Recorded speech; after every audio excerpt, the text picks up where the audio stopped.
ನಿದ್ರೆ ಮಾಡುವಂತ ಈ ದೇಹವನ್ನ ಪರಮಾತ್ಮ ನಿನ್ನ ಕ್ರೂರ ದೃಷ್ಟಿಯಿಂದ ಈ ಸರಗೆಲ್ಲ ಮೇಲೆ ಮಲಗಿಸುವಂತೆ ಮಾಡಿಸಿಬಿಟ್ಟಿಯಲ್ಲ ಪರಮಾತ್ಮ. ಅಯ್ಯೋ ಸತ್ಯಸಂಧ ಸನ್ನಿದೇವ, ಈ ಮರದ ಬುಡವೇ ನನಗೆ ತಲೆದಿಂಬಾಗುವಂತೆ ಮಾಡಿಸಿಬಿಟ್ಟಿಯಲ್ಲ ಪರಮಾತ್ಮ. ಈ ಕಾಡಿನ ಮರವೇ ನನಗೆ ಅರಮನೆಯಾಗಿಸುವಂತೆ ಈ ದಿವಸ ಮಾಡಿಸಿಬಿಟ್ಟಿಯಲ್ಲ ಪರಮಾತ್ಮ. ಅಯ್ಯೋ ಈ ಕಾಡಿನ ಮೃಗವೆಲ್ಲ ನನಗೆ ಈ ದಿನ ಪ್ರಜೆಗಳಾಗಿಸುವಂತೆ ಮಾಡಿಸಿಬಿಟ್ಟಿಯ ಪರಮಾತ್ಮ. ಪರಮಾತ್ಮ ನಿನ್ನ ಮಹಿಮೆ ಅಪಾರ ತಂದೆ.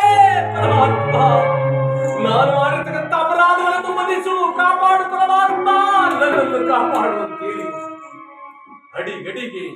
ಅಡಿಗಡಿಗೆ ರೋದನೆ ಮಾಡ್ತಾ ಇದ್ದಾರೆ ಕಾಡಿನಲ್ಲಿ. ಏನಾಗಿದೆ, ಆ ರಾತ್ರಿಯಲ್ಲೆಲ್ಲ ಹೀಗೆ ರೋದನೆ ಮಾಡಿದ್ದಾರೆ.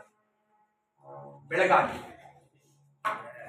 ಆಗಿದೆ, ಎಲ್ಲಿ ಹೋಗೋಣ ಎಂದು ಕೂಡ ದಾರಿ ಒಂದು ಸ್ವಲ್ಪ ಕೂಡ ಇಲ್ಲ. ಎತ್ತಾಗ ಮಡಿದ ಕಾಲು ಮಡಗಬೇಕು ಅಂದ್ರೂ ಕೂಡ ಬೆಟ್ಟದಾಕಾರ ಗಿಡ ಮರಗಳು ಕಲ್ಲು ಮುಳ್ಳುಗಳೆಲ್ಲ ಬೆಳೆದು ನಿಂತಿದೆಯಂತೆ.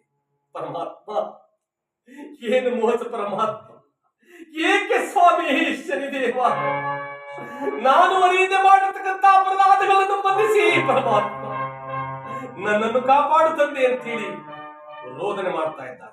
ಇಲ್ಲ ಪರಮಾತ್ಮ, ಈ ಕಾಡಿನಿಂದ ನನಗೆ ಹೋಗಲಿಕ್ಕೆ ಶನಿದೇವರು ಒಂದು ದಾರಿ ಕೂಡ ತೋರಲ್ಲ. ಏಕೆಂದ್ರೆ ಅವರು ನನ್ನ ರಾಜಸ್ಥಾನದಲ್ಲಿ ಶಪಥ ಮಾಡಿದ್ದಾರೆ, ಪ್ರತಿಜ್ಞೆ ಮಾಡಿದ್ದಾರೆ. ಖಂಡಿತವಾಗೂ ನನಗೆ ಅವರು ದಾರಿ ತೋರಲ್ಲ. ನನ್ನ ಮನದೇವರು ಯಾವ ಶ್ರೀಹರಿ ಶ್ರೀಮನ್ನಾರಾಯಣನನ್ನು ಬೇಡಿಕೊಳ್ಳೋಣ. ನನ್ನ ಭಕ್ತನಿಗೆ ಏನಾದರೂ ಸಲಹೆ ಕೊಡಬೇಕಲ್ಲ ಅಂತೇಳಿ ಯಾವ ಶ್ರೀಹರಿ ಬಂದಾದರೂ ರಕ್ಷಣೆ ಮಾಡ್ತಾರೆ ಅಂತೇಳಿ ಆ ಶ್ರೀಮನ್ನಾರಾಯಣನನ್ನು ಶ್ರೀಹರಿ ನಾರಾಯಣ